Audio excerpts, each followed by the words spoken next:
outside. Bells sound in the streets, still no one believes. Our homes are losing ground to the edge of the sea. So many ways to cope. Well, hello, everyone. I think people are just starting to file in. It's exciting to have you all here. And I just want to start off first by acknowledging that I am zooming in from the homelands of the Anishinaabe Algonquin peoples. If you feel so inclined, you can throw up in the chat where you're zooming in from. I am the MP for Victoria, and I represent the homelands of the Lekwungen-speaking peoples, the Songhees and Esquimalt nations, as well as the Wasanish nations. And you're also welcome to share a few words in the chat about why you're joining, where you're joining from. And I really encourage you, if you have a moment, shoot off a text to a friend and invite them to join us today as well. We're going to get going in just a minute or so once a few more people stream in. And it's really great to have you all here. Just what's wrong and what's right. I love you without mercy to the edge of the night.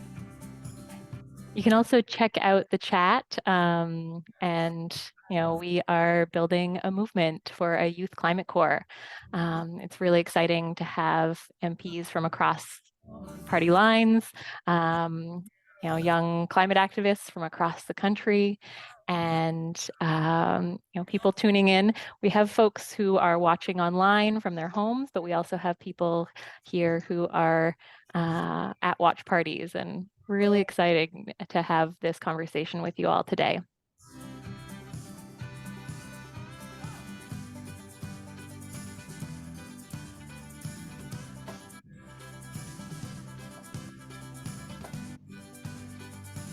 Looks like we are, I think, almost there. Maybe I'll just quickly check with my team if there's anyone else we're waiting for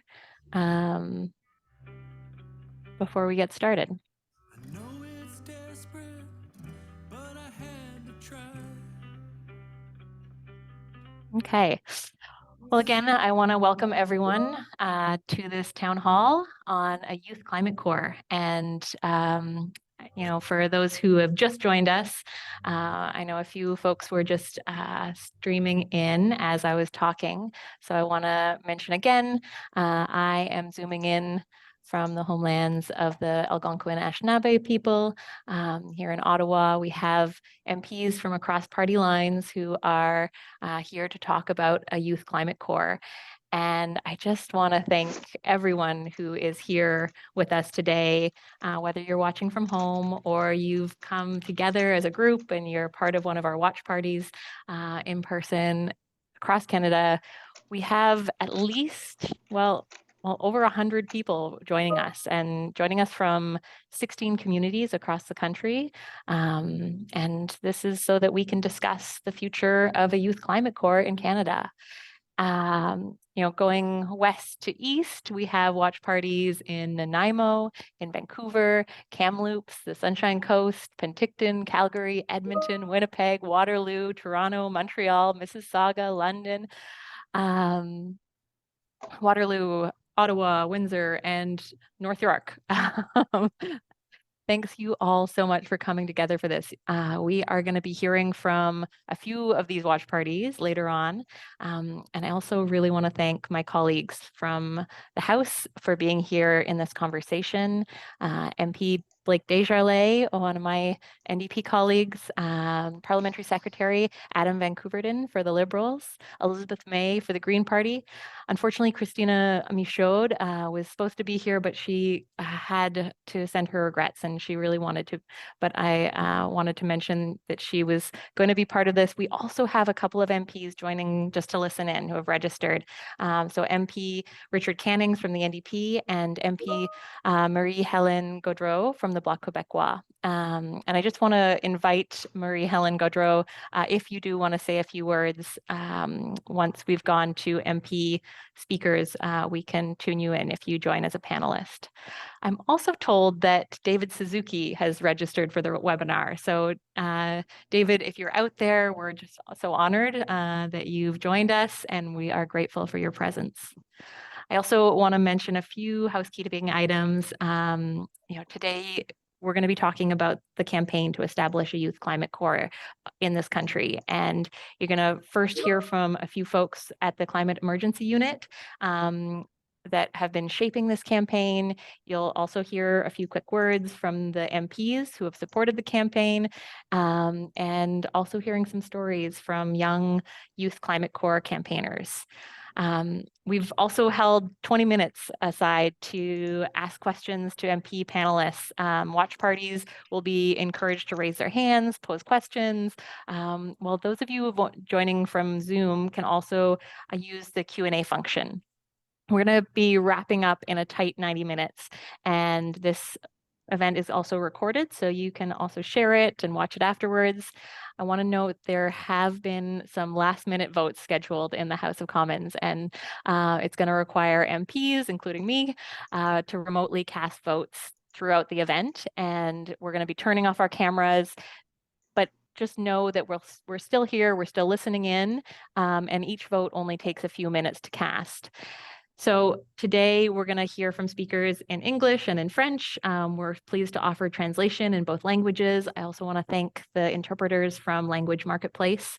If you want to access interpretation services, and I encourage everyone to do this right now, go down to the little globe at the bottom. If you have a smaller screen, you might have to click more and then find that globe for the interpretation globe. It's at the bottom of your Zoom, and select the language that you want to listen in.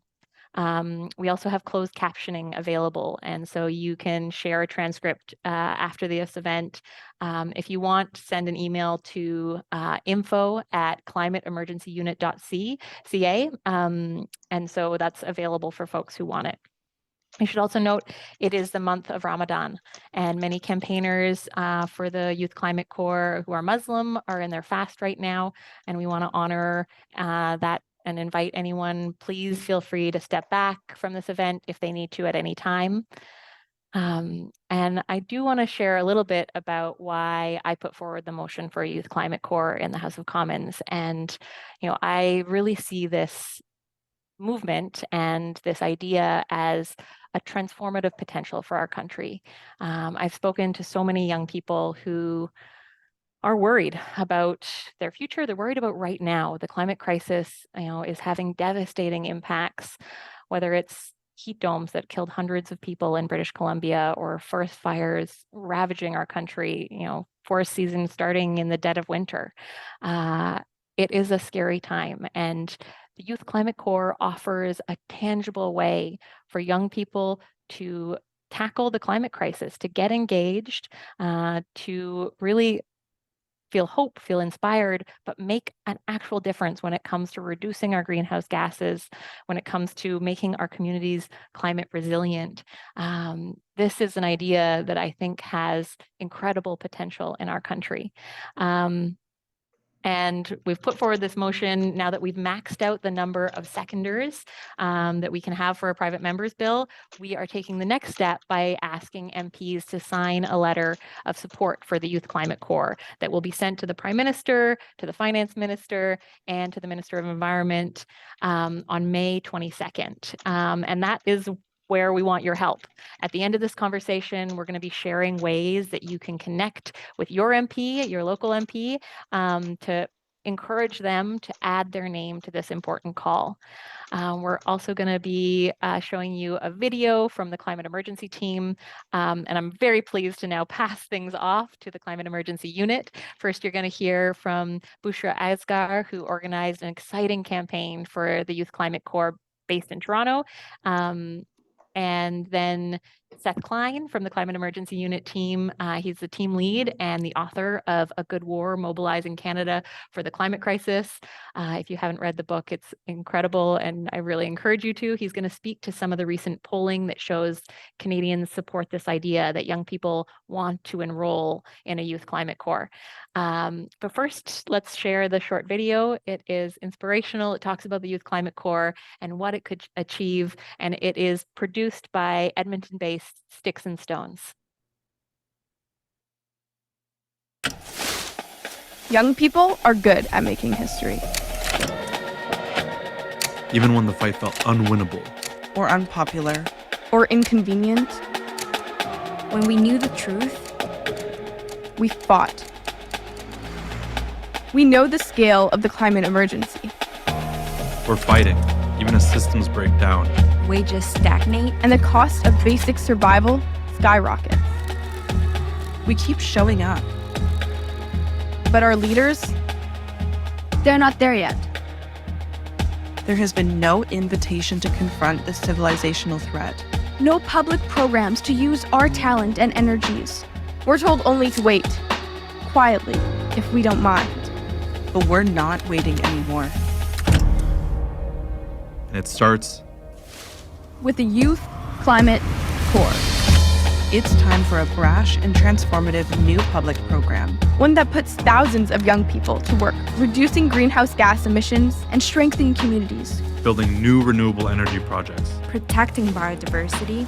Retrofitting our buildings so we can live in dignity and safety and take care of each other as we face the unprecedented. We deserve nothing less than good green work. A living wage. And access to union representation. A program that places Indigenous knowledge and self-determination at its heart.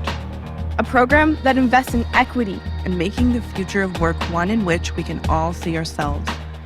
A program that provides a pathway to continuing education and a career confronting the climate crisis.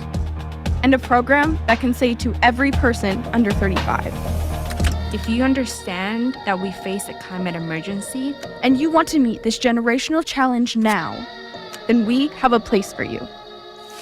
No one will be turned away, because we've tried our hand at making history. Now we're ready to defend our future. How will we win? Organize. Advocate. Vote.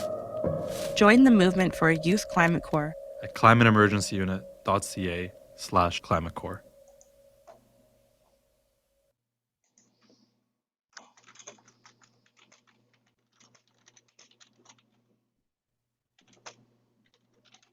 Over to you, Bushra. Yeah, wow, that video always gets me. Such an exciting event. So exciting to see so many of my neighbors from Mississauga. Hi, everyone. Yeah, so my name is Bushra, and I've been an organizer on the Youth Climate Corps campaign since August of 2023. And as Laurel mentioned, last fall, I helped mobilize communities in the Greater Toronto Area around the demand to create a federally funded Youth Climate Corps. We hand-delivered over 600 personalized mock cover letters from young people for a non-existent Youth Climate Corps. The Youth Climate Corps, as we envision it, would be a 2-year federally funded training and employment program for people under 35 years of age, empowering them to work within their communities and across the country on low-carbon climate adaptation and mitigation work. YCC participants would be engaged in meaningful climate work, restoring ecosystems, managing forests to reduce wildfire risks, responding to climate disasters, and enhancing community resilience and safety. It could look like building new climate infrastructure, such as renewable energy projects, building retrofits, or even a high-speed rail, and engaging in low-carbon care work, such as elder and childcare. For 2 years, young people would be well paid as they get trained up in vital work that will set them on a new life and career course. To be clear, we aren't trying to kickstart a new nonprofit.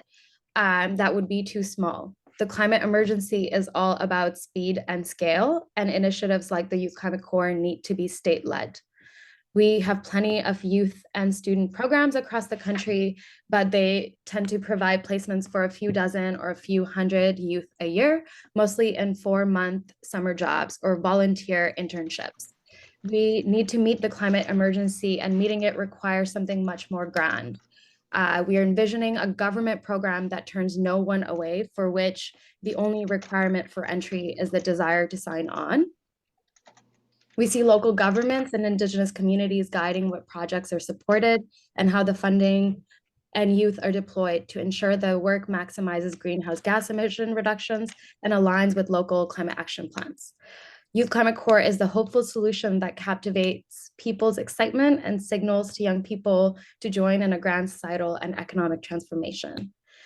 During the final years of finishing my high school education, I was estranged from my family in what is a transformative time in an individual's life. I was alone navigating the larger questions of life, such as what do I want to do and be? What is my purpose, and how do I pursue a career where my labor does not harm my community, those abroad, or the planet? In the past 10 years, I've continued to navigate these questions, going back to the drawing board after each failed attempt, from sketchy Silicon Valley startups, grueling election campaigns, and exploitative nonprofits. Young people like me are living through a unique set of challenges today. Like my younger self, who once had to navigate these questions without the guidance of parents, I find that many of us feel similarly estranged from our political leaders. We do not feel that they are listening to us. They certainly do not seem to center our values or lived experiences in their decision-making. They do not think about how their decisions today will impact the next 7 generations, how we are and will pay the price of their neglect. All of this feels most apparent when I reflect on how we still have not heard from the Minister of Youth since our November 30th letter delivery. We've inherited a world with a housing crisis where we're lucky if we can afford a home, even with inherited generational wealth. A world where worker productivity has exponentially grown, but our wages have only stagnated. A world with proliferated loopholes on how corporations can circumvent our labor rights. A world with snowless winters in the Greater Toronto Area. We are a brave bunch to look at this bleak picture and still vehemently refuse to sell out. And one does not have to dig deep to find that those governing us today are extremely out of touch with the political values, hopes, and dreams of the youth of this country. Young people on this call and the thousands I've spoken with since August, and the thousands more I will speak to in the future, are large enough in numbers to seize power back. For me, it is common sense to invest the $1 billion to create a Youth Climate Corps. Funding climate and labor initiatives such as a Youth Climate Corps demonstrates to young people that politics is not just greenlighting senseless violence abroad. Instead of death, destruction, and violence, all of which seem to be center stage in politics these days. This is a program that invites young people to build up, and heal our communities. Our problems are large and paralyzing, but I've been fortunate to connect with so many audacious and brilliant leaders who convince me every day how close we are to winning a Canadian Youth Climate Corps. I dream of a job training program that turns no one away, that trains us in the jobs of the future, so young people can do meaningful work in their own communities. A Youth Climate Corps gives me hope for a future where young people can have access to union representation with green jobs so they can start families and potentially even own their own homes. For some, this sounds like we are asking for the bare minimum, but right now the structures and power are skewed against us. And I hope this campaign and movement is sowing the seeds to turn that tide. Wow, thanks so much, Bushra. That was amazing. So hi, everyone. I'm Seth Klein. I'm the team lead with the Climate Emergency Unit, and I'm joining you from Musqueam, Squamish, and Tsleil-Waututh territory, otherwise known as Vancouver. So I give a lot of talks, and I give a lot of talks to audiences of young people and students. I'd had a hunch for a few years that there was this appetite for something like we're talking about today. But finally, last fall, we decided to test the hypothesis. And so in October, we commissioned a poll from Abacus Data, a large national online poll of over 2,000 people across Canada. And it was an online poll, so it started with a short description of the Youth Climate Corps, basically, as you heard in the video and from Bushra, that it would be an ambitious new youth training and employment program. It would be 2 years long, a new public program, both a call to service and a chance to get trained up in vital skills needed to confront the climate crisis, that it would be barrier-free for anyone under 35. And then it described the 3 buckets of work that you heard from Bushra, basically work confronting these extreme weather events, work building community and ecological resilience, and most importantly, work driving down our emissions with building retrofits and renewable energy and that sort of thing. And we asked the public, what do you think? Well, there you have it on the slide. And I mean, friends, this is a political winner. 55% support, 68% support who say they can support or accept it, only 12% opposed. And this held true across all provinces, across age, across gender, across political inclination. Look, even a majority of conservatives said they could support or accept this program. So this is clearly a political winner. But then at the second question, it only went to those under 35. And it asked them, if a program like this existed, how likely would you be to consider enrolling for 2 years? And this slide has those results. A whopping 65% of young people said they would consider it. 15% said definitely. Now think about this for a moment. There's about 9 million Canadians between the ages of 18 and 35. So 15% of 9 million is about 1.3 million young people saying, I get it, I understand it's an emergency, where do I sign up? And that, friends, is the climate mobilization that we have been waiting for. And then notably, I'm going to show you these same results on the next slide, broken out by some demographics. And so same question, look at by province. You see in particular strong interest in signing up on the prairie provinces and in Atlantic Canada. Look at Alberta. 47% of young Albertans said they definitely or probably would enlist, and another 20% said they would consider it.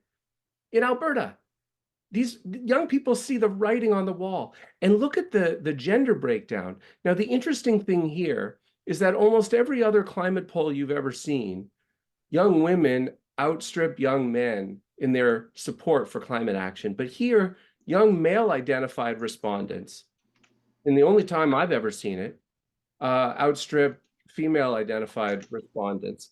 And that's interesting because we know that so many young men in particular are getting activated by the populist right. We need to make a compelling counteroffer to these young people. And that's what a program like this does. There are so many young people who get it. They know that the climate emergency is coming for them. They want to preemptively enlist, and they're asking, where is my invitation? For the love of God, we should sign them up. We need a program like this. I'll drop the full poll results in the chat, but that's it from me. I'll pass it back to you, Laurel. Thanks so much, Seth. And those poll results are incredible. The number of young people who want to enroll in a Youth Climate Corps. It should motivate, I think, any MP to really want to get this done. So now we're going to be hearing from some of our MPs. We have MP Blake Desjarlais, MP Elizabeth May, and Parliamentary Secretary and Member of Parliament Adam van Koeverden.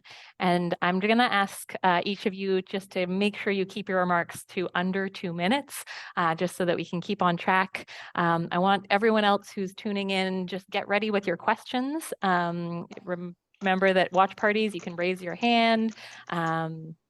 Folks who are just zooming in, you can also use the Q&A function. I know a few folks have already put some questions in there. And just a reminder to everyone, you can access interpretation in both English and French by going to the interpretation globe at the bottom. So I know we've had Blake join since we started. So Blake, I just want to check if you're here and make sure your sound is working.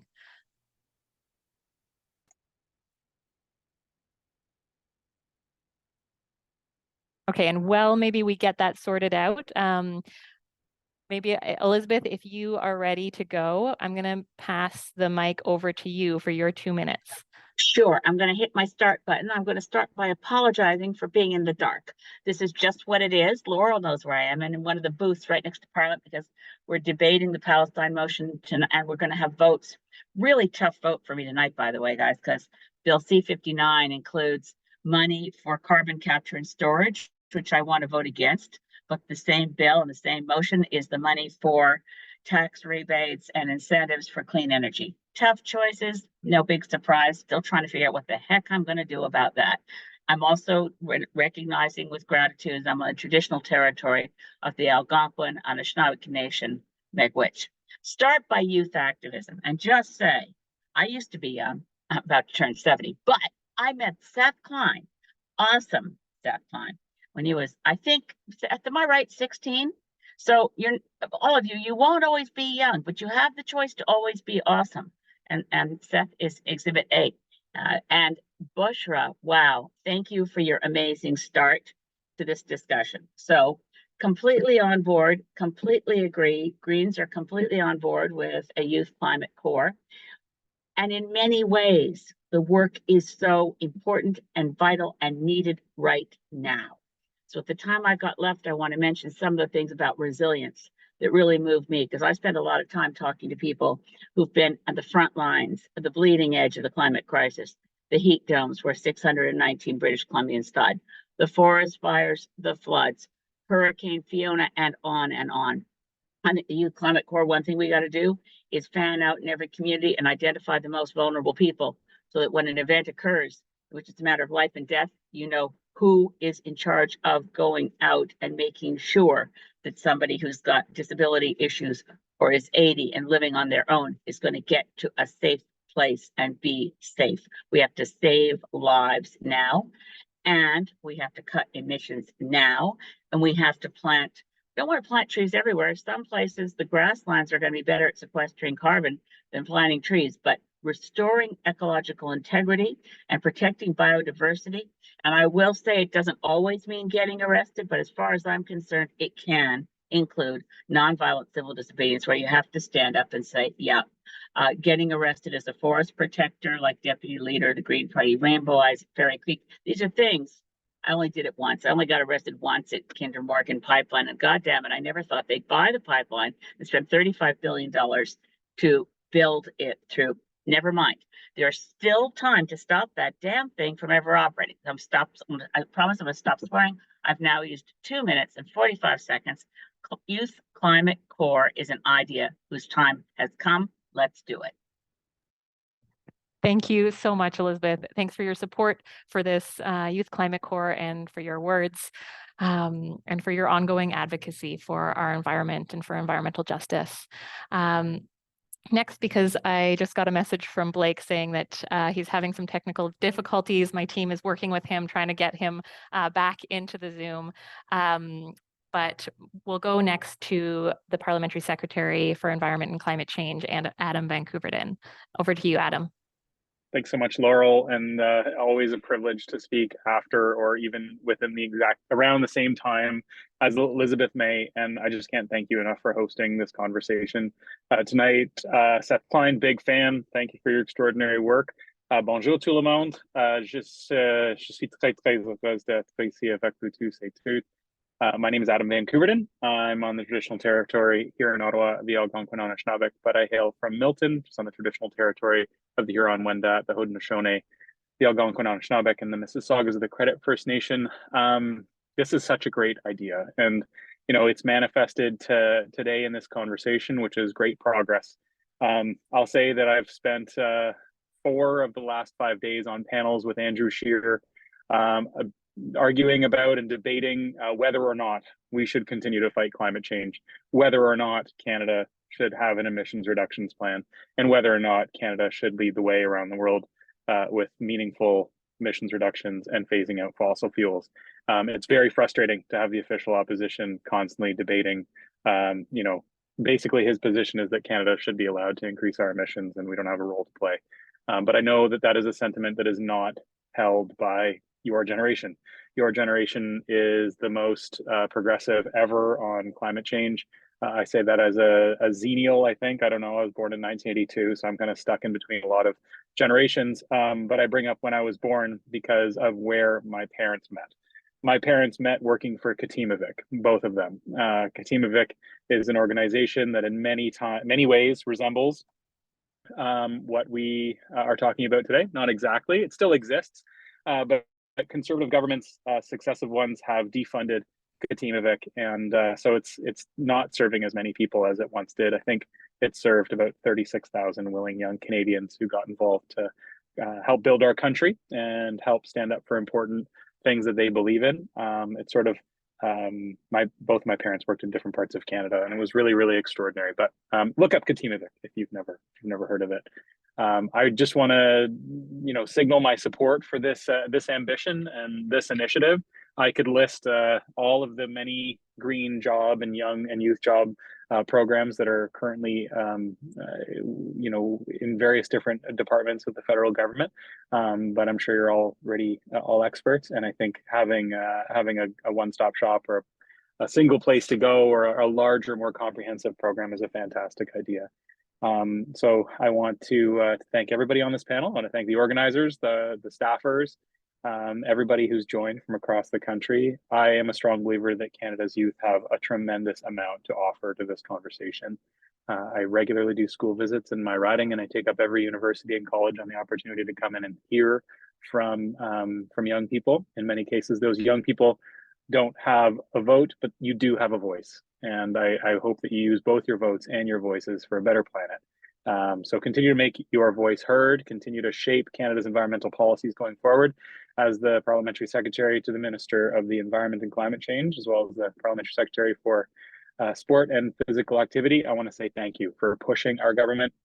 Every time I get a chance to chat with either Laurel or Blake or Elizabeth in the House of Commons, it's just so refreshing that we're talking about how we fight climate change and the urgency necessary to lower our emissions and strategies and ways that we need to implement those policies that move us towards a safer, greener, cleaner future. I'm disappointed that the Conservative Party just can't get over the fact that, sorry for getting all partisan, but I've had to do all these panels. So Laurel, thank you for hosting this, and sorry for speaking for so long, but I'm thrilled to be a part of it. Thank you so much, Adam. Thanks for your words, for your support of this idea as we move forward. And thanks for being a voice for climate action. I note that Blake has just joined us. Blake, it's really, really wonderful to have you here. And so I'm going to pass it over to MP Blake Desjarlais. Sure. Tansei friends, Blake Desjarlais, Mitsugasan, Pafchahanse, Miskuchi, Weskagan, Otsinia, Otapimatuak, Nia. My name is Blake Desjarlais. I'm the proud member of Parliament for Edmonton Griesba. I'm from Treaty 6 territory in Alberta, which I hope some of you would have had the opportunity to see. And sorry, Laurel, I was struggling to log in, so I'm just not exactly certain what you'd like me to answer. Absolutely. So you're just giving MPs 2 minutes to talk a little bit about your own and your party's support for the Youth Climate Corps idea, why it's important, and anything you really want to say around it. And if you can keep your remarks to 2 minutes or under, that will help us keep on track. Oh, gotcha. And okay. Well, if for some reason we start voting before you end, we will interrupt. Just don't worry. Okay, no problem. I'll be we fast. will have folks letting us know as soon as voting starts. Okay, perfect. Well, I'm sure many of you folks who know Laurel may know my position in relation to the Youth Climate Corps. We're certainly in favor of such a program that needs to be both large enough, but also diverse enough to be able to compensate, I think, for the great diversity of landmass in our country. From an Indigenous perspective, I was also the national director for the Métis Settlements General Council, which is the only land base held for Métis people that remains in Canada. And as the national director, we helped to create a program at that time when we were working with Minister Carolyn Bennett, actually, towards National Indigenous Conserved Protected Sites, a smaller program, but it's one that was able to show me, especially when we deployed it in Indigenous communities, just how important that was for young people and elders. And I want to speak about that connection just for the remaining minute I have. Elders will be and will always be the first people to tell young people that they're not just the leaders of tomorrow, they're the leaders of today. It's because they sincerely believe that. They know that the knowledge and information that youth gather in their youth is an immense foundational building block to how they exercise their life moving forward, particularly as they become elders themselves. It's part of stewardship, it's part of renewal, and it's really a part of how we should be able to operate and return to the cycles of being. You know, I'm a very holistic person. I was raised with my people's traditions in mind, with the medicine wheel. And there are times where we have to find ways to reconnect these circles that have often been broken by colonization, imperialism, capitalism, you name it. These structures have largely dispossessed of Indigenous people, not just of land, but of jurisdiction and decision-making abilities, which ultimately means stewardship, the loss of the stewardship of land. And so how do we regain that stewardship? I think this is one of those ways we can do it. We can put Indigenous youth in charge of what stewardship looks like for them. They can assist communities. They can build up that resilience for climate resiliency in communities like mine, which is the Fishing Lake Métis settlement. Some folks might know East Prairie Métis settlement in the north burned almost completely. I toured that site just last year. It's devastating. I'll end with this. One of the elders we met with, she was 96 years old. We brought her back to the community of East Prairie after the wildfire destroyed everything. She cried and she said, this was like on the way there. She said, this is so brutal. This experience of not knowing what I'm going home to, it triggered her so deeply that it reminded her when she was returning home from residential school, how uncertain she was as to what she would see when she got home. And that's just how devastating the last year's wildfires were. And so it's truly a matter of both urgency and doing the right thing. Blake, thank you so much for sharing your words, and yeah, just a huge thank you for being such an incredible ally in the fight against the climate crisis, a champion for young folks, and you know, just an incredible advocate for climate justice and how that connects to upholding Indigenous rights. I want to thank you for being here with us, and a huge thank you to all of the members of Parliament. Now, I do want to just quickly open up the floor, just in case we did have our block colleague, Helen Marie. I'm just scanning through, and it doesn't look like we have her on here, but if you are and you can unmute yourself, you're welcome to jump in now. Again, Christina Michaud was part of our panel, but unfortunately had to send regrets last minute. So not seeing anyone, I just want to say thank you again to all of the MPs who are supporting this motion, especially to the folks who have been on the panel. I want to again note we have watch parties from across the country tuning in. So tuning in to hear the words from our MPs, but also so that we can gather together and make plans to push for a youth climate corps. So many of you have been involved in this campaign for some time, and I'm excited to hear from some of you, hear some of your stories. And so we're going to hear from first Sema Davran from North York. Then we'll have Beatrice from Montreal, who's at a watch party with Bushra, and then DJ from Red Deer, who is at the watch party with Juan in Edmonton. And so I'm going to pass it over to Sema.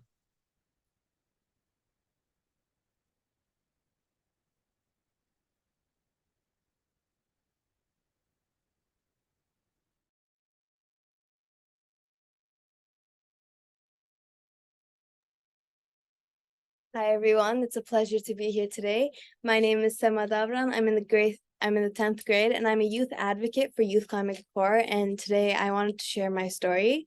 When I was younger, I used to live in an apartment, and there was a beautiful park right next to it. There were lively trees and all sorts of animals. Me and my family really enjoyed the space, and we created many memories here. I don't mean to be over the top, but it really made my childhood. It was also a place I used to go to cope with anything that happened in my life. But unfortunately, we moved from this place, but a few years later, I wanted to revisit it. And when I went back, the only things I saw were asphalt and construction materials. The park was gone and all the life was stripped away for a new building complex. I do understand that this adds to our economic growth, and economic growth brings many benefits to our society. It not only brings opportunities, but it also adds to the well-being of our residents. But what tends to be forgotten is that protecting these habitats actually add to our health on the long run and saves us from investing billions of dollars into restoring new habitats. An important thing everyone should be aware of is that it doesn't have to be one or the other. Youth Climate Corps builds on this idea, and as a political campaign, it resonates with young people like me because it demonstrates initiatives that contribute to our economic growth by protecting our ecosystems. If the government created a Youth Climate Corps, it would not only be great for the economy, but it would bring paid opportunities for youth like me. And our tomorrow is built by youth, so shouldn't that be what we're investing from the start? In the end, you too can create change by doing something as small as spreading awareness and standing up for what you believe, because together we can create change. Thank you. Thank you so much, Sema. I'm next going to call on Beatrice, who is in Montreal. Hi everyone, I will be speaking French. So, bonjour, je suis Béatrice Genet et depuis mon plus jeune âge, les changements climatiques et les impacts ont toujours été une source de grande inquiétude pour moi. Ouais. Que ce soit le dérèglement climatique, les hivers plus courts, les étés caniculaires, résultant à une mortalité plus élevée chez les aînés, entre autres. Mais en tant que jeune femme blanche issue d'un milieu privilégié, je reconnais que j'étais beaucoup moins exposée aux risques directs que d'autres ailleurs dans le monde, ce qui n'empêche pas que j'ai toujours ressenti ce besoin d'agir pour mon futur et pour le futur de mes pairs. C'est avec ce besoin d'agir et ce sentiment de panique incontrôlée et ce besoin de m'impliquer et de faire un changement qu'en 2019, j'ai commencé ma carrière d'activiste. C'est en février 2019, après avoir lu... Can you speak the language? Sorry, French. Perfect. Donc, en 2019, c'est après avoir lu un article du Guardian qui parlait des plastiques à usage unique que l'on utilisait, que l'on consommait de plus en plus, que je me suis rendu compte de la bêtise humaine et à la vitesse à laquelle nous allons détruire nos ressources.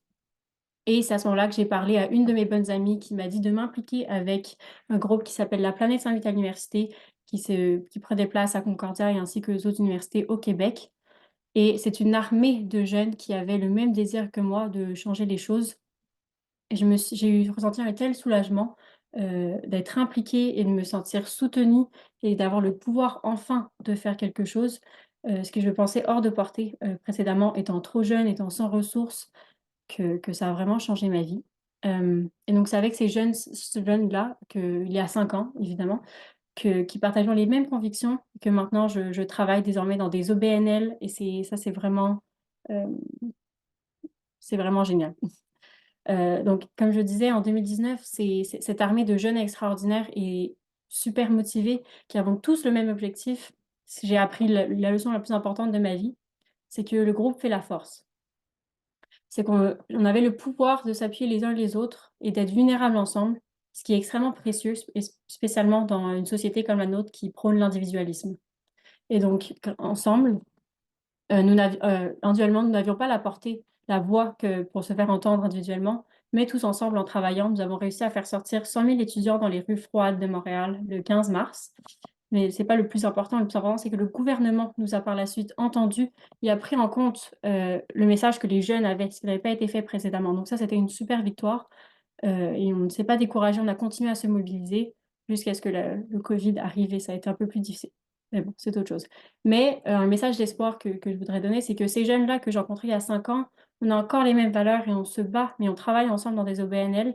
Mais le seul problème avec ça, c'est que nous, on avait réussi à se construire ce réseau dans le temps et on a réussi à travailler encore ensemble. Mais malheureusement, si je n'avais pas parlé à cette amie cette journée-là en février, je n'aurais pas rencontré ces gens-là, j'aurais toujours eu ce besoin d'agir et ce vouloir de faire quelque chose, mais je n'aurais pas forcément trouvé les jobs avec impact comme je l'aurais souhaité. Donc ça, c'est quelque chose qui est assez problématique. Et aussi, j'ai la chance de ne pas avoir de dette d'études. Mais si j'en avais eu, le choix de carrière que j'aurais fait aurait probablement été différent parce que lors de mon travail dans une OBNL, mon salaire est beaucoup plus bas que un travail que j'aurais pu avoir en étant une marketing major, mais je n'ai pas forcément d'aide d'assurance ou de subvention pour les transports ou pour les téléphones. Donc ça, c'est un grand sacrifice qu'il faut prendre en compte et que les jeunes doivent prendre. Donc ça, c'est quelque chose qu'il ne faut pas oublier et qui certaines personnes n'ont pas le choix de faire ce sacrifice et ils doivent choisir malheureusement d'autres carrières. Donc, si ce programme existait, c'est sûr que j'en ferais partie absolument. Et à tout niveau d'engagement, que ça aurait été la Béatrice qui avait parlé à son amie en février et qui a, par la chance, réussi à se créer ce réseau, ou la Béatrice qui n'aurait pas parlé à son amie, il y aurait toujours eu ce besoin d'agir, ce besoin criant d'agir, mais n'aurait pas su trouver les moyens de le faire. Ça aurait été une opportunité absolument géniale. Et pour terminer, lorsqu'on fait une recherche d'emploi, quand on cherche des emplois à impact, c'est assez déprimant de faire la comparaison entre les autres jobs qui ont des meilleures assurances et des meilleurs salaires versus celles auxquelles on croit quand on veut tenir à ses valeurs. Et ça, c'est assez difficile. Donc voilà, c'est tout. Merci de m'avoir écouté. Merci Béatrice pour tes mots et pour avoir partagé ton histoire.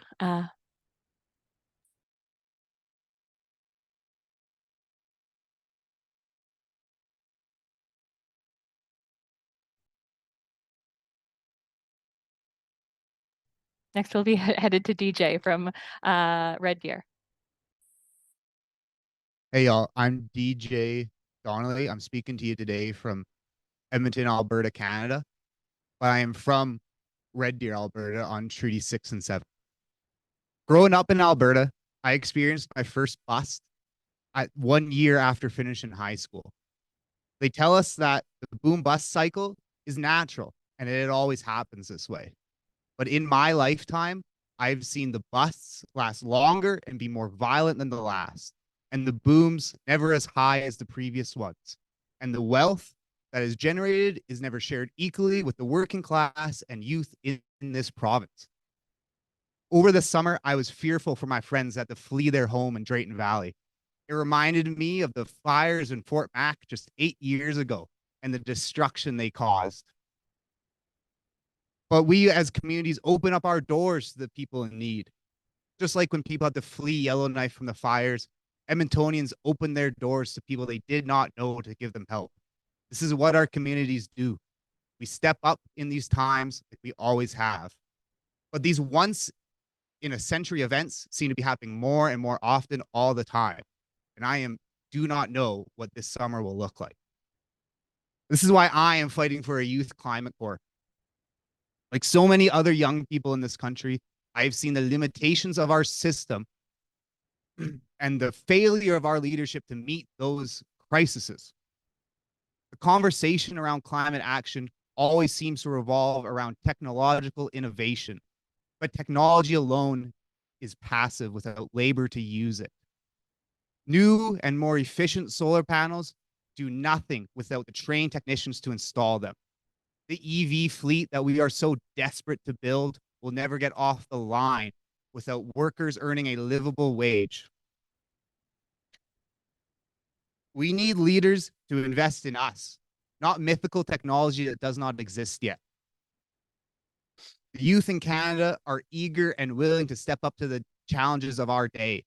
So let us be proactive while we wait for carbon capture and carbon sequestering technology to meet the demand. Give us the tools to build a better future for everyone in this country. There needs to be policy in Canada that places the care and stewardship of this land and the environment in the democratic control of the people who will inherit it. This takes bold leadership to achieve in the face of this climate catastrophe. The youth in this country are faced with a job market where we are only seen as numbers, where short-term profits are prioritized over the long-term well-being of the people performing the work. We are forced into jobs that cannot or will not pay us a livable wage. The work is meaningless and gives us no purpose. But a youth climate corps will give us that meaningful employment. It will give us the opportunity and the training for the future while providing us a wage that we can be proud of. So the question still remains, if we can find the resources and methods to buy pipelines and bail out airlines during pandemics, then why can't we find the resources to build a just and sustainable future? Well, the answer is we can. And if we have the courage to refashion our society to serve the interests of the environment and all people. Thank you very much for the time today.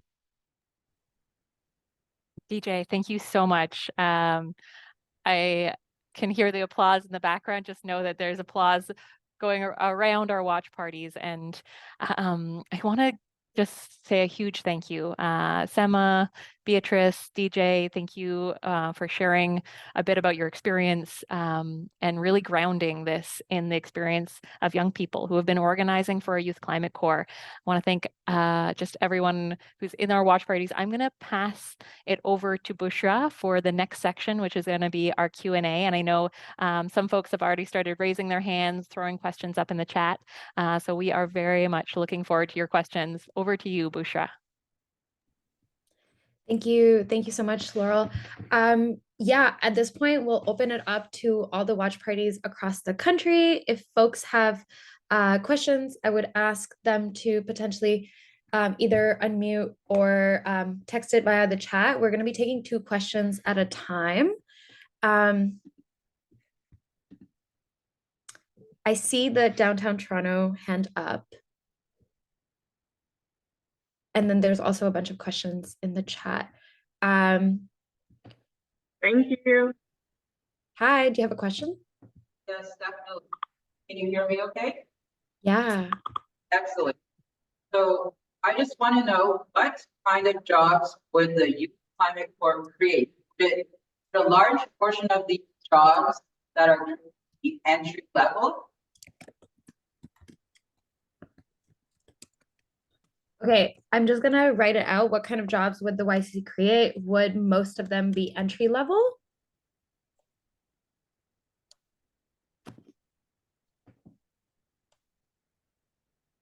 Can you confirm that was the wording of the question? Yeah, you got it. Amazing.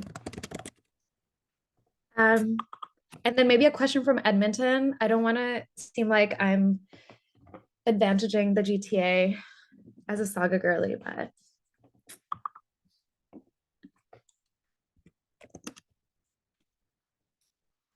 Edmonton?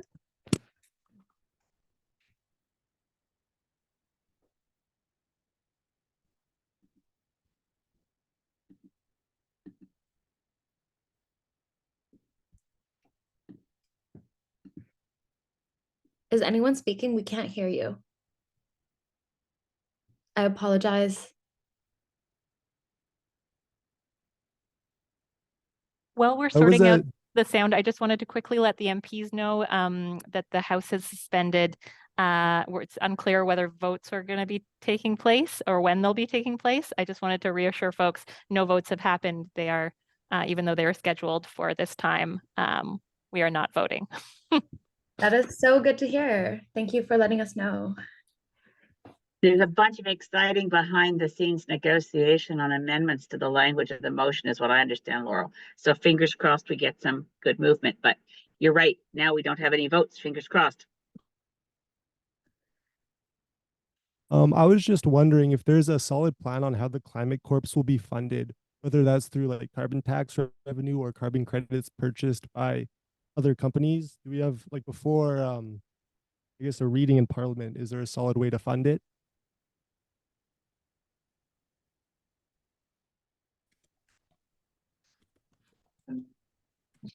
I am on.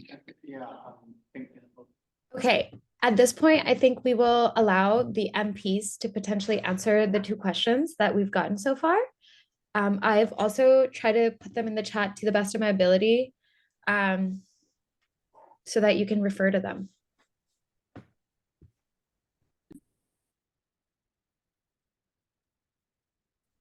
Is it in any particular order? I see that MP May wants to answer. So maybe. Oh, please. Yeah. And then you. Okay. I'll go real fast. Thanks, Blake. And I'm speaking for myself and how the Green Party thinks this should be funded. But let's just start with the basic statement. I think we'll all agree that there's more than enough wealth in this country to fund what needs to be funded and stop what shouldn't be funded in terms of perverse subsidies like the Trans Mountain Pipeline, carbon capture and storage, or nuclear, etc. And I would also say that the structure and design of carbon pricing has historically been rooted in the idea of revenue neutrality. And I know this is somewhat controversial, but the idea that you're not using pollution pricing in order to generate revenue for governments. Because we don't want any governments to depend on pollution as a revenue source. We want that amount of pollution to steadily go down and the price of a carbon tax to steadily go up. So I would suggest that there's more than enough money, and I saw someone in there put wealth tax. Yes, wealth taxes. Yes, excess profit taxes on the war profiteering of the large multinational fossil fuel companies that have been making unprecedented levels of profits since Putin invaded Ukraine. So I'm going to just throw it out there to say there's lots of ways to fund a youth climate corps, and it will create its own health and funding the meaningful employment of young people in climate work is so much win-win-win all over the place. It should be funded, fully funded from the wealth that exists in society without adding at all to the affordability burden. And we always should look at all climate issues through an equity lens. Thank you so much. Blake? Oh, sure. Just the same questions, right? We'll both answer the same questions. Yes, please. Oh, sure thing. Okay, so for the first question from the Downtown Toronto group, what types of jobs? That's a really great question. The types of jobs have to be directly comparable to the types of requirements we see in different biomes. And so, for example, Northern Alberta, there's a huge Northern boreal forest. If you go Southern Alberta, we're actually in grasslands.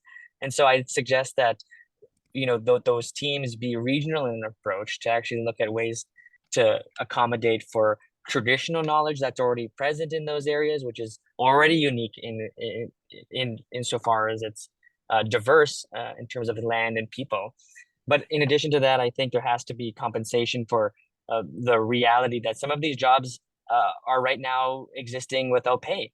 Like we have a huge care economy in Canada. A majority of people who work in the care economy are underpaid, and a lot of folks who are the ones who are dealing with the outcomes of climate catastrophe are folks assisting families and vulnerable persons. That's a huge job sector by itself.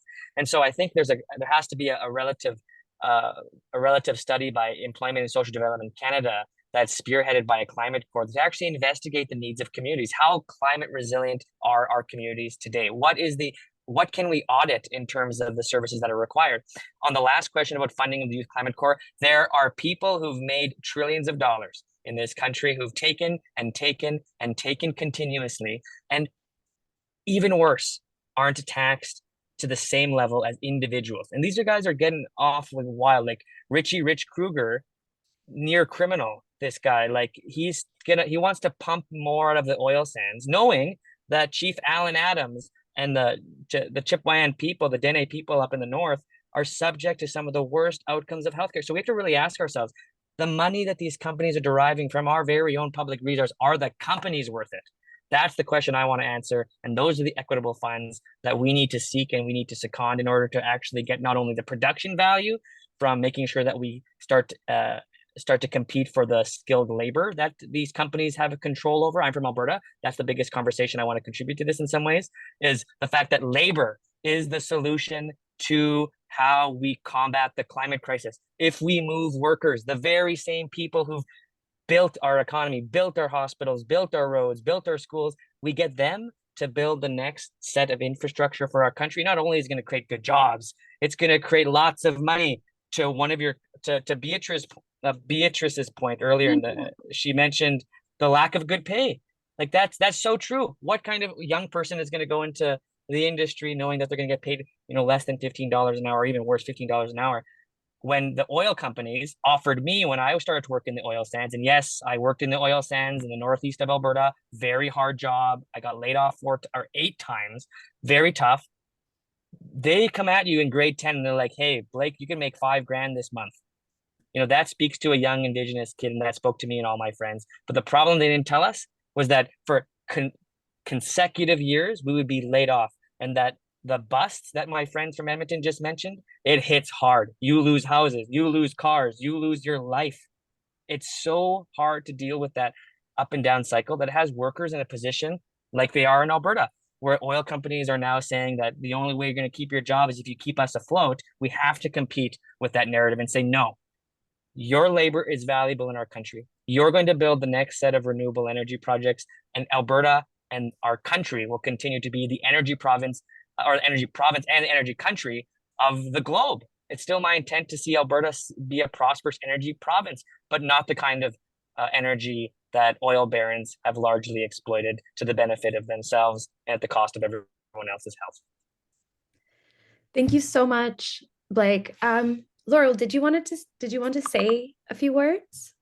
Or maybe just quickly to note that Adam van Koeverden, his phone died. And so, and he also got handed something at the same time. And so he had to step out. So he won't be able to join in the Q&A portion of this. But I just wholeheartedly support the words of my colleagues, Elizabeth May and Blake Desjarlais. Excess profit tax, wealth tax, close the loopholes in offshore tax havens. The big oil and gas companies could be paying their fair share, could be funding climate solutions like a youth climate corps. And we need those jobs to be diverse. We need entry-level jobs. We need skilled labor jobs. We need folks who have been going through post-secondary to have a place in the clean jobs of the future, but we also need to be training up folks and then giving them opportunities for education after their service to a youth climate corps. And I noticed there was a question in the chat about folks with developmental disabilities. We also need to be creating employment opportunities for folks who have disabilities and make sure that they have a place in the Youth Climate Corps. We need a wide spectrum of jobs in this. Amazing. Thank you so much for sharing that. There was one question I wanted to just quickly get at, quick, is that where we see something already happening is at the international level through a collaboration between the International Labour Organization, the United Nations Environment Programme, and UNICEF, with the goal of creating 1 million jobs for youth around the world in climate work. It's green empowerment and youth engagement. I don't know how many people they've actually hired yet, but they're trying to pull this together from the grassroots up globally. It's called a Green Jobs for Youth Pact. Looking it up, but it gives us a lot to work on as we develop the green climate and the Youth Climate Corps in Canada. We've got a lot of good ideas to build on, and it's not just happening here. It's a global idea whose time has come. Amazing. Great. And just wanted to share, it looks like Adam is joining back in, so he should be, and I see him appearing now. Oh my God, that's so good, because I was going to handwrite some questions to send to his office myself. I'm sorry for going for a minute. There's a lot going on in the House of Commons. My work phone died, had to plug it in, but I'm back, and I would love to answer a question or two if you've got anything for the government. Okay, amazing. I just want to address some questions that were asked that I can answer. So there's a question that says, are there youth climate corps in other countries? How did they develop? How are they faring? So we are definitely in touch with the Sunrise Movement in the US. Like just a couple months ago, we had a panel where one of their previous organizers that was like a part of the American Civil Corps campaign, like helped win that win, spoke about sort of how they got there and what that looked like. So we're definitely in touch with them. And very recently, an article came out where Joe Biden has asked for $8 billion to further fund the American Civilian Corps. It's not yet in, like, it has not been implemented, but it has been passed. And we're also in touch with folks in the UK who are trying to start something similar. So these are like domestic level programs, not something like at the international level.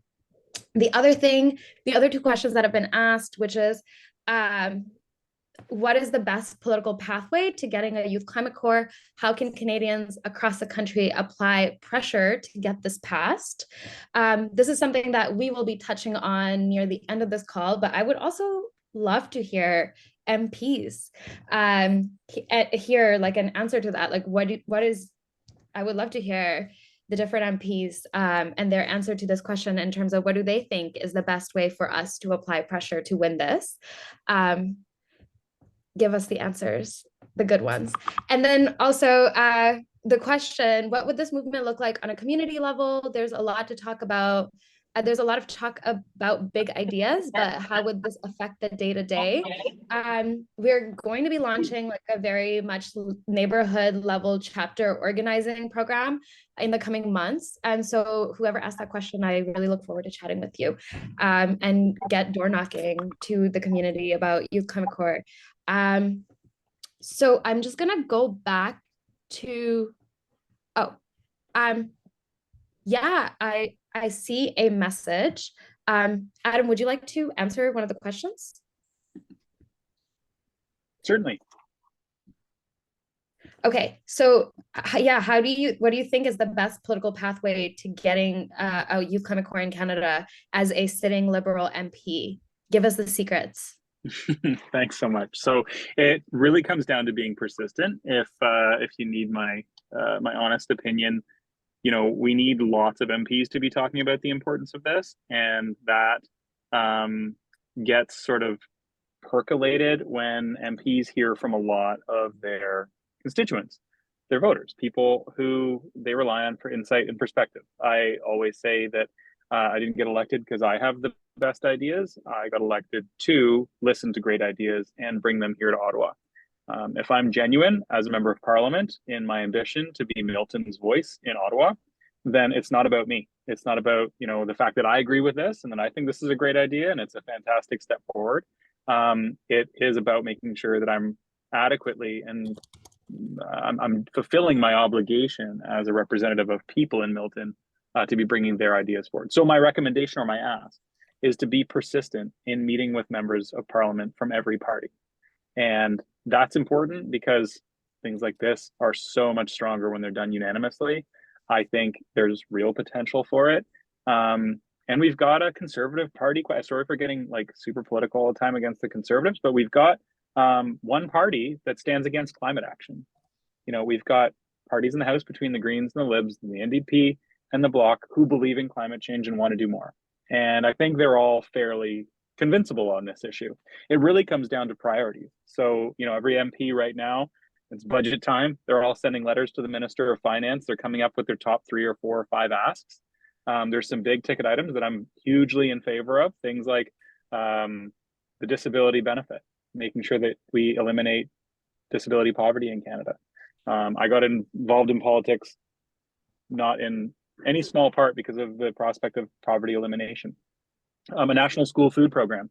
I benefited from school food programs in elementary school. I grew up in community housing and I got to do free sports at school, and I always had access to healthy snacks, and I'm not taking that for granted. We need to do that across the country. But chief among these great ideas needs to be a youth climate core. So more MPs need to hear from advocates and people with great ideas and suggestions. So yeah, don't just email your MP.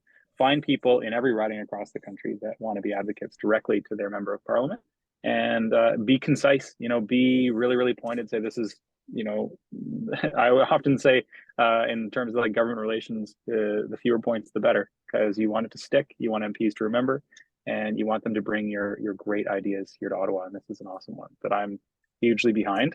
Sorry, I went on pretty long about one question. I'm sure there's more than one. No, that's great. Thank you so much for that. Yeah, it just feels so pressing, especially at a time where I feel like when I meet with my MP, especially about climate stuff, and there's folks in this call that I've gone to my MP with on climate, and it just feels like we're up against, you know, like the oil and gas lobby and like against such big money. And so sometimes it feels really scary that like how many people, like, does it actually make a difference to, you know, to go take these meetings or the emails? But it feels good to hear that. yeah, I'm just waiting on some of these questions from Mississauga and Sunshine Coast. I'd love to hear from Mississauga, my neighbor. It's me. Okay. Oh, Nikki, are you there?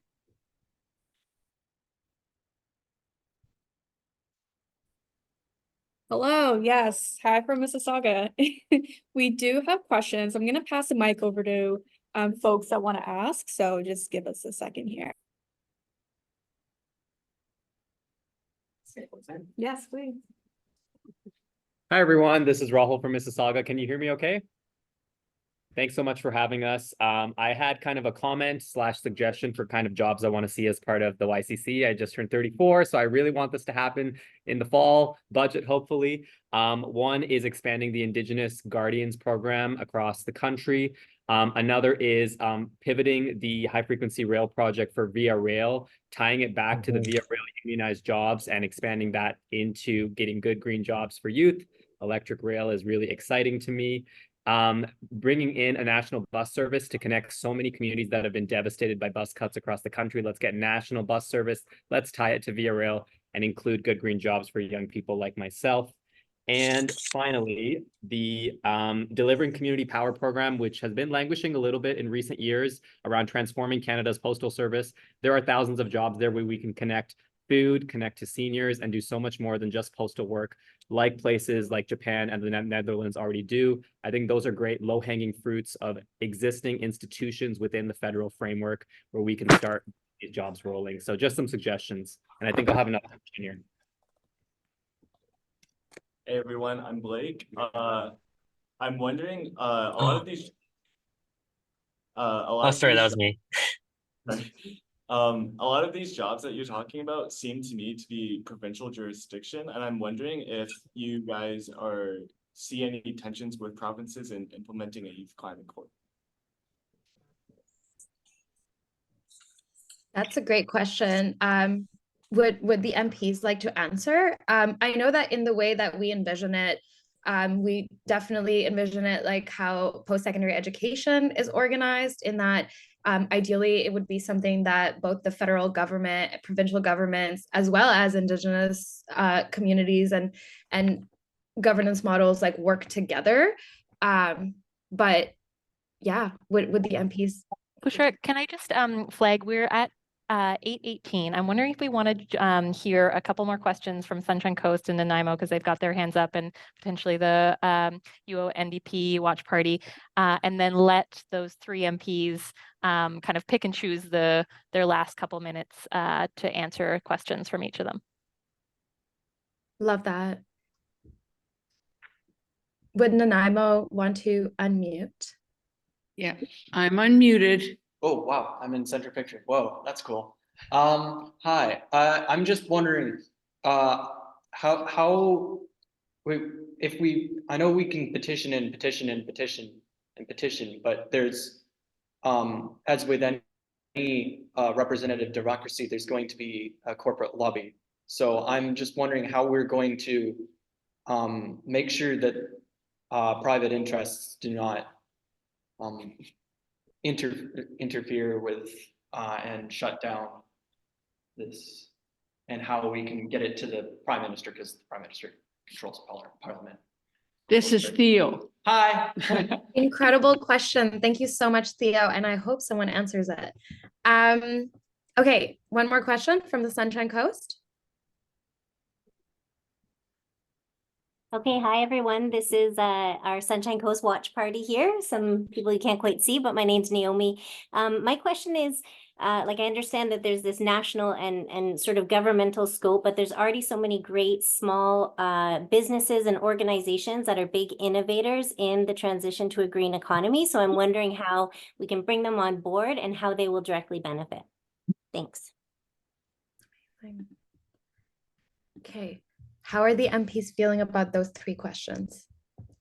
Cool. Okay. I see a hand that's been up, Elizabeth, and then maybe Adam. Yeah, thanks, Bushra. I would try to talk fast and try to grab onto a bunch. I see there's a I see this as an opportunity. I'm not trying to dictate a response because I think the creativity and youth leadership is what we need here. But what we're hearing every single day in the House, and Laurel and Adam and Blake know what I know, it's just happening every day, is the Conservatives trying to brand the increase in the carbon tax that was planned and is part of carbon pricing as a cruel April 1st joke. And what I would love to see if we could pull it off is to flip that and get back to what we've always noticed about April 1st is the fossil fuels. It's the April fuels that are the problem. That's it's not a joke. It's actually, and I'm with you, Blake, these are criminal elements in our society. So I don't know what, I'm not describing what it's going to be, but I see it as an opportunity for flipping and taking what Pierre Poilievre sees as hammering it home. And I particularly really resonated to what Seth said about what those polls showed us.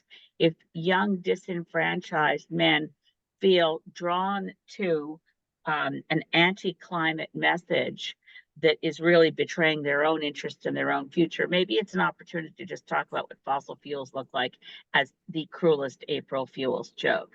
But I'm back to the other thing about the question on provincial jurisdiction. I don't think that's an issue at all.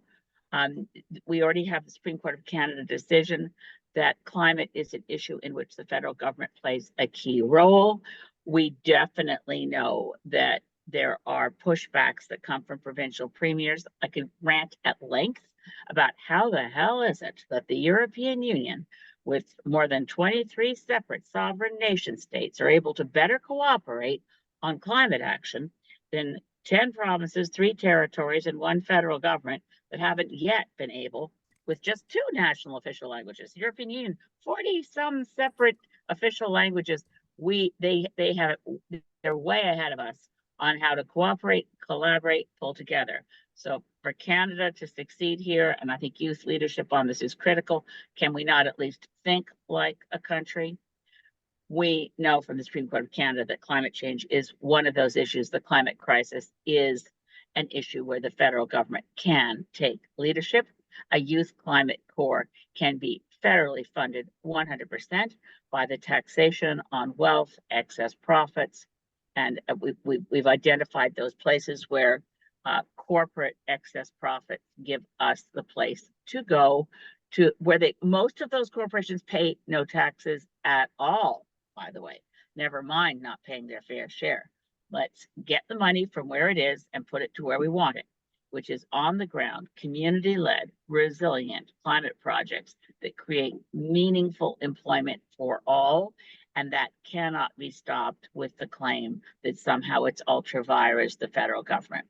Anyway, I'll stop ranting, but I want to stay on board. This conversation should continue in many future Zooms and community meetings, however conceived by youth leadership. Thank you. Thank you. Adam? Thanks, Bushra. So I wanted to address the question about the whether or not we were within our jurisdictional boundaries, and I think that we are. And the reason that I feel that way is because of the number of departments that currently offer jobs that are very, very similar to the ones that we're discussing. And if that's possible and feasible for example, Natural Resources Canada to provide 4,000 jobs to date since their science and technology internship program started. They also have a program whereby they accept 8 pairs of female identifying students, 16 people in total every year through the Sistering Indigenous and Western Sciences program. The acronym is very cool. It's SINUS.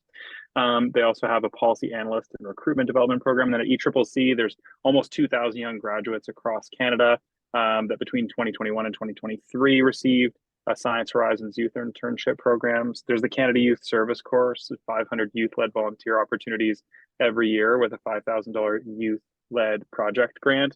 So there's literally thousands. Parks Canada has got an extraordinary federal student work experience program. There's the Green Jobs through the Canadian Parks and Recreation Association.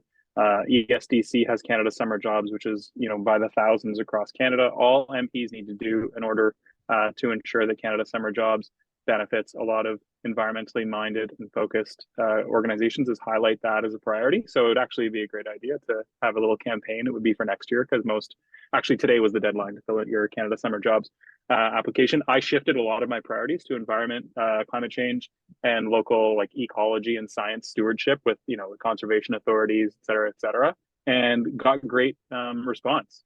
It's a lot of landscaping, to be honest. A lot of organizations saw that and applied for landscaping jobs, which they're outdoors, they're environmental. That's good. But there's dozens of programs. There's ones through Global Affairs Canada and Indigenous Services Canada. So we are within our jurisdictional boundaries because we already offer as a government thousands of jobs, and many of them are green and environmentally focused. So I'm thrilled about this, thrilled about the prospect. And then, as I mentioned earlier, Katimavik is another good example of sort of land-based. I also heard somebody talk about the Indigenous Guardians program. Couldn't be a bigger fan of their awesome work. So 100%, we are within our jurisdictional rights to ensure that young people have great jobs. And just want to reiterate the importance of talking to your locally elected representatives. Yeah, I'm seeing a lot of comments about corporate lobbying. Corporate organizations, big corporations have paid lobbyists. I know that most of you are unpaid in your efforts. You're probably volunteering tonight, or you're watching because you're interested. While it's exhausting and time intensive to lobby and to send emails and to make calls, it's worth your time. It's worth your time to go and sit down at your member of parliament's office. You can check the schedule of when they sit and when they don't. Drop into the office one Monday when there's a constituency week. Say, hi, I'm a constituent of MP so-and-so, and I'd like to talk to them about these issues, and do it. And say you'll wait. Say you'll come back at 2 p.m. if they're available then. People do that in my office all the time. If I'm working from home that day, sometimes my staff will call me and be like, Adam, come in. There's like 2 or 3 people that want to talk to you, and I will, or I'll call them on the phone. So it's possible. Meet with your MP. Thank you. Blake, did you want to answer? Sure. Yeah, I'll maybe just answer. I'll try to answer the 3 or 4 questions I've written down. One was about private companies having lobbying power over governments. One was about jurisdiction. That's been largely covered. I think that's an easy one. The Supreme Court clarifies those decisions largely after appeal, and that's been largely clarified. So it's not ultra vires, to Miss May's point. But on the company part, I won't shy away from this question because it's a really, really important one. Canada has an unchecked corporate power problem. You can lobby MPs, you can lobby ministers, you can even lobby the prime minister. The worst thing of a democracy, however, is when the voices of those who pay to get into the room are the voices that the government listens to.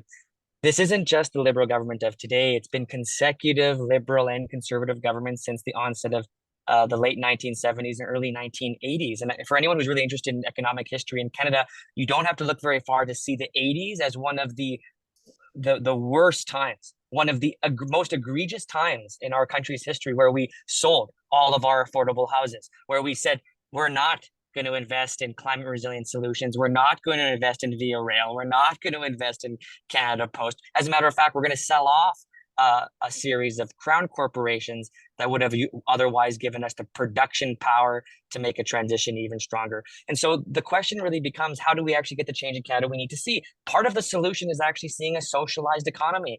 And before everyone's like, oh no, socialism, it's evil.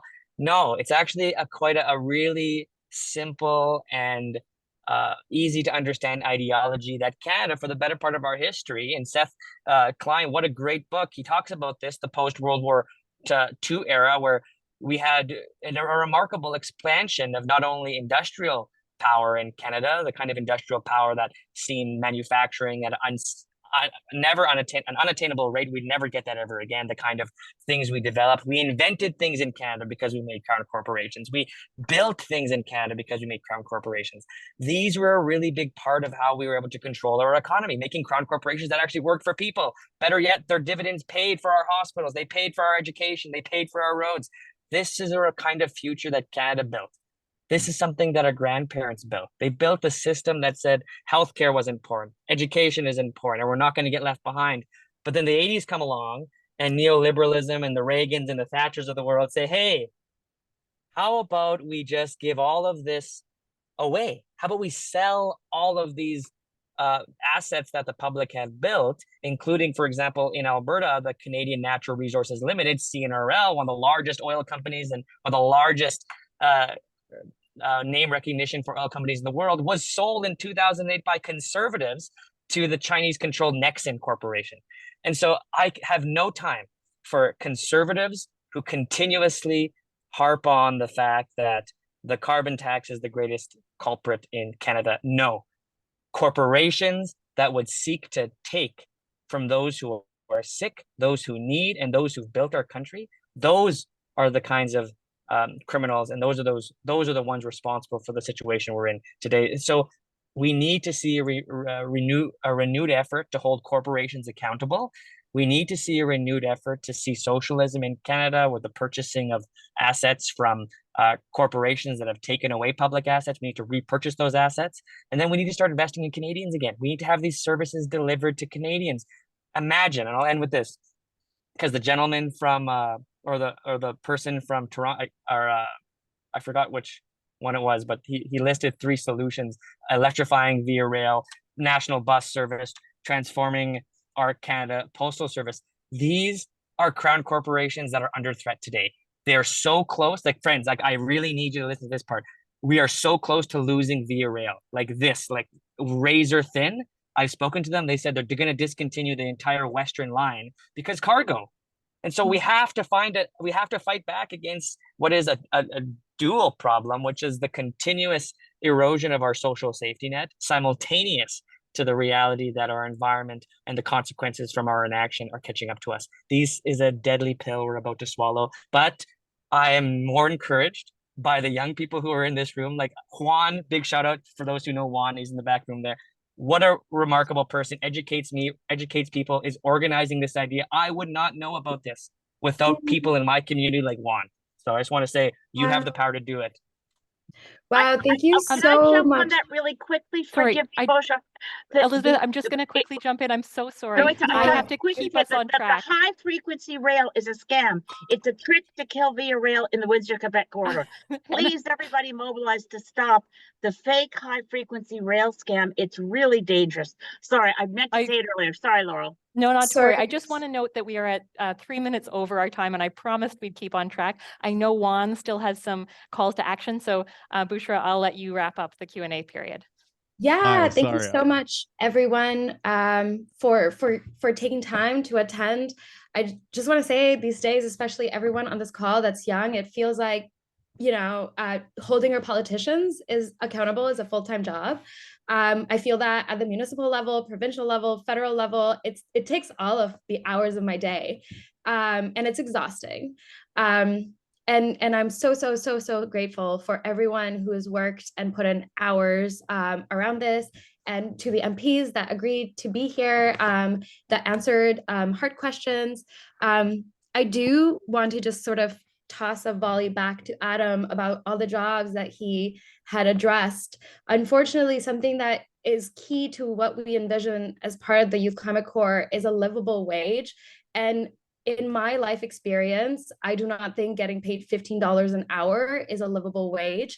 And I think student poverty is not talked about enough. We're living through a time where all my friends are either grad students or PhD students, and are still making under 30K. And that's how we disrespect people working in education.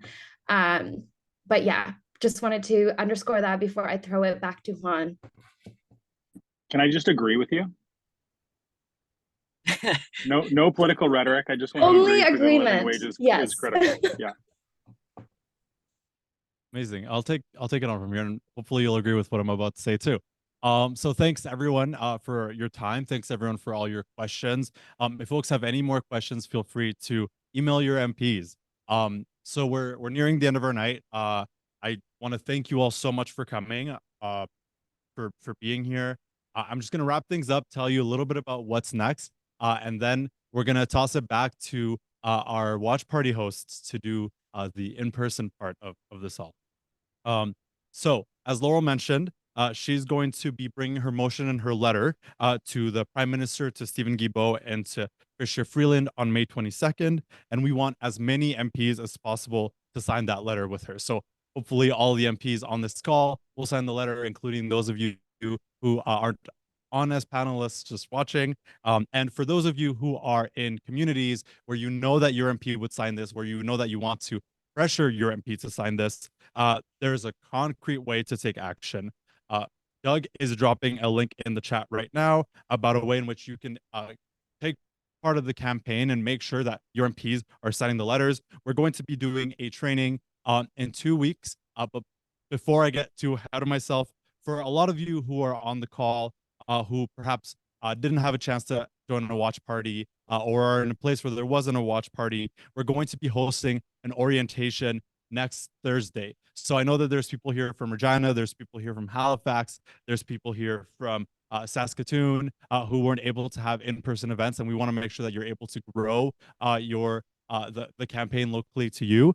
So giving you the opportunity to do that, look at the link that Doug just sent. Please register. We're really excited to be bringing more people, more and more people onto this campaign as we build the momentum, as we build a really strong movement. For what we're seeing here is something that has broad cross-partisan support and that we know that we can win. So I'm going to tell you all about how we win when we're on that call, but maybe I'll give you just a sneak peek about what this spring and summer are going to look like for us. So we know that the idea of a youth climate corps is popular. We know that it has support across parties, and we know that it has support across young people and people of all ages, even then across parties.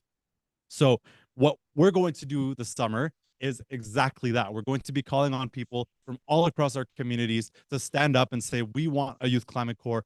We see the vision for a youth climate corps, and we want to fight for that youth climate corps. So we're going to be out there. We're going to be door knocking. We're going to be canvassing. We're going to be hosting community barbecues. We're going to be hosting large visioning sessions with people in our communities to truly say this is what it looks like to build a movement for a demand like a youth climate corps.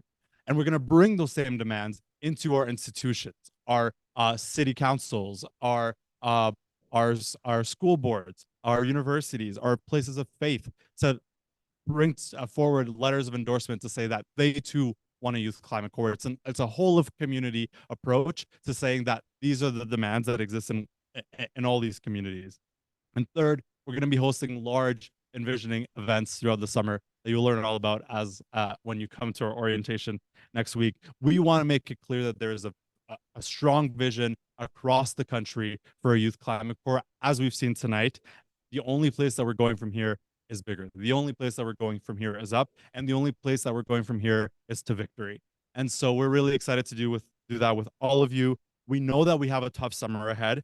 You know, fires, drought, smoke, and we're not going to let that stop us from fighting for our communities, and we're not going to let that stop us from caring for our communities. So it means that we're going to fight even harder for a youth climate corps and for climate solutions that refuse to let this be our new normal.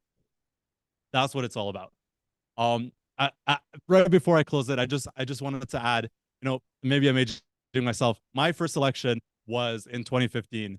And that was an election that to a lot of young people felt like it was very different and felt like there was going to be a large, significant change in the ways in which young people were being addressed in this country. And unfortunately, a lot of the dreams that were built during that election have been dreams that have been continuously deferred and let forward to the next election. And so we want to make sure that the Youth Climate Corps isn't just a dream deferred, it isn't just something that people get excited about and gets left in the past. So it really is about accountability. It really is about ensuring that our politicians are speaking loudly and are speaking in support of this. And I also want to say that there's not that much that separates my dream from the dreams of another 27-year-old in Rafah or in Gaza. And that when I look up to the sky and pray for rain, they look up to the sky and pray for an end to the bombing. And that there's a lot of things that our politicians can do, including those of you on the call, to ensure that you're fighting for young people here in the same way that you're fighting for young people around the world. It's not that complicated, and our dreams are very, very, very similar. So I just really wanted to add that piece because our struggles and our fights are so connected. So I want to send it back to Laurel to close us out for the night and to give it back to the communities to do what they got to do. Thank you so much, Juan. Thank you for those calls to action. And I want to give a huge thanks to the over 100 people who joined in-person watch parties today, and the many others who have joined online, who are Zooming in. Thank you for coming. Thanks to the Climate Emergency Unit for co-hosting this event with me, and for organizing around my motion for a Youth Climate Corps in Parliament. You'll see in the chat again, lots of links, learning more about the Climate Emergency Unit, subscribing, following them on social media, but also links so that you can join in, ensure that we are pushing the Prime Minister, the Minister of Finance, and the Minister of the Environment to support a Youth Climate Corps. And for the MPs on the call, you'll hear bells ringing. We have a vote coming up in 25 minutes, so it will be after this ends. But the first vote is on the NDP motion about Gaza and Israel. And so if folks are watching, you can watch that vote online as well. Huge thank you again to everyone who's tuned in. We're going to keep fighting for a Youth Climate Corps. Thanks for staying 10 minutes over with us. Thanks for joining, and thanks for all the work that you do. Have a great, great night.